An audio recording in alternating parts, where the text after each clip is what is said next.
If you go super deep when you do a start off the diving blocks, or you cannot seem to do a start without belly flopping, I have the drills that are going to help you out.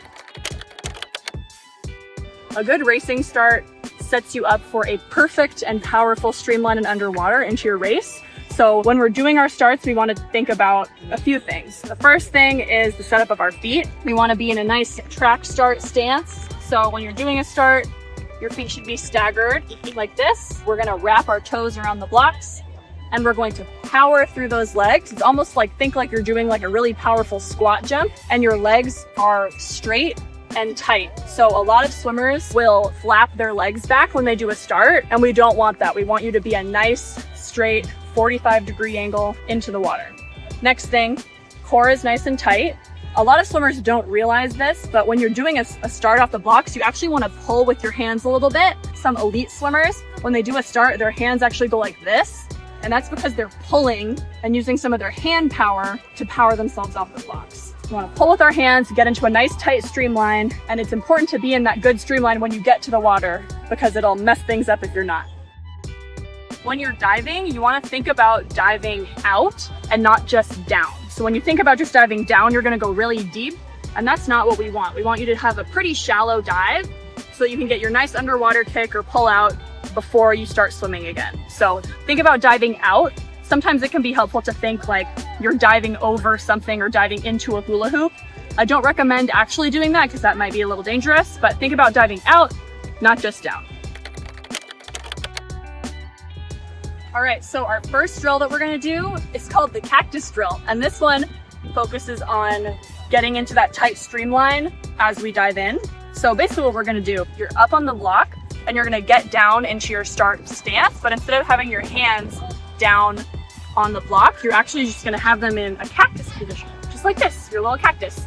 And so you're gonna dive off the blocks and you're gonna get right into that streamline. So this is what it'll look like.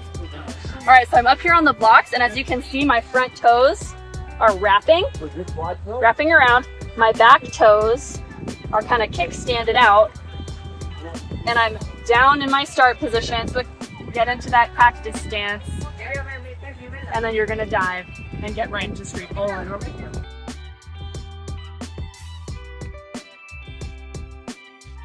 Okay, drill number 2 is to focus on using our arms to pull in our start, and this is called the cowboy drill, and you'll understand why in a second. So you're gonna do a start like normal.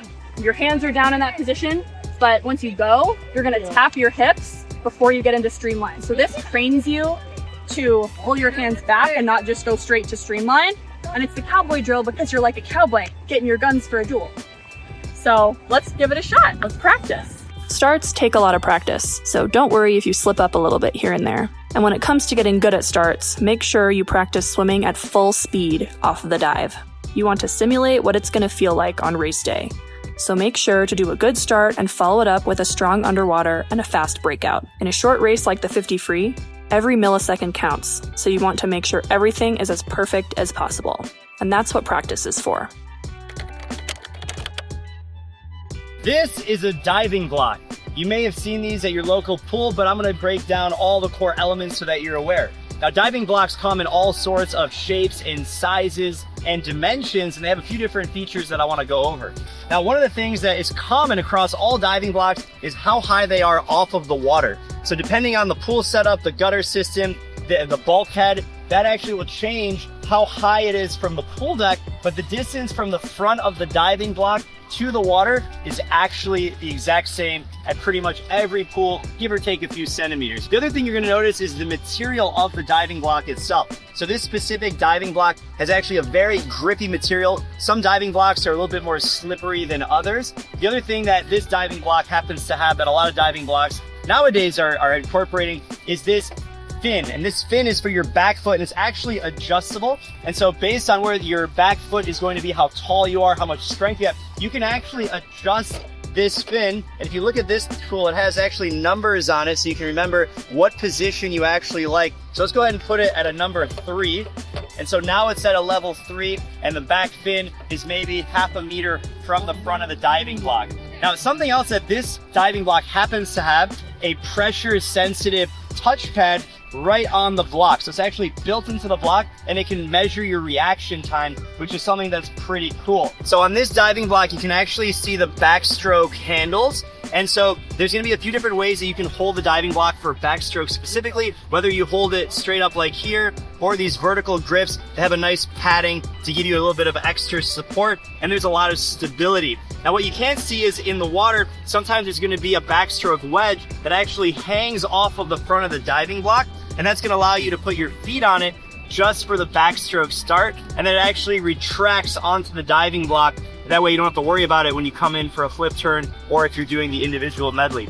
It's really important when you're at a pool like this that you ask the lifeguards permission if you can use the diving block. Normally, they're actually going to be covered up. As you see the diving block behind me, they're going to be protected and covered up so the sun and swimmers don't use them, because these are dangerous if you don't know how to use it properly. So I think it's our turn to check for permission with the lifeguard and get our start off of the diving block.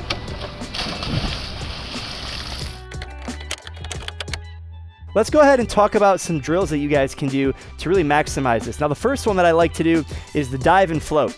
So all you're going to do is you're going to dive in the water and you're just going to float and streamline. And what this is doing, it's really forcing you to have a good, clean entry and then to stabilize your body. Remember, this is the fastest part of a race, of even a workout when you push off the wall.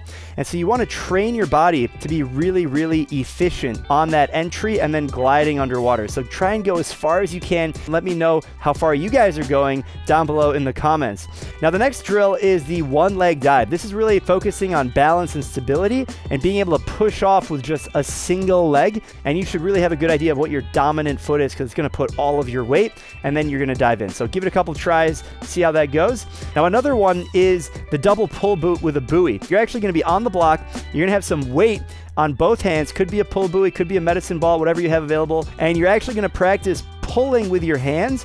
And what this is focusing on is some agility with your hands, teaching your body what it feels like to pull first with your hands and then carry the momentum with your feet. Another drill, which is a little bit more difficult, is actually diving in with a pull buoy between your thighs. It teaches your body how to enter the water firm. You don't want to be loose and sloppy. So by having to squeeze your legs together, squeeze your butt, squeeze your thighs, and make sure you enter the water really, really narrow, that's what this drill does. So the next hardest difficulty is where you actually put it between your knees, and you don't want the pull buoy to fall out. So between your thighs, it's not as difficult. It's easier to hold the pull buoy in place. But when you put it between your knees, you're probably going to experience some failure. And if you want the ultimate challenge, go ahead and try and put this between your feet and see how that goes. That's definitely the hardest variation. I was struggling, but you give it a try and let me know how it goes.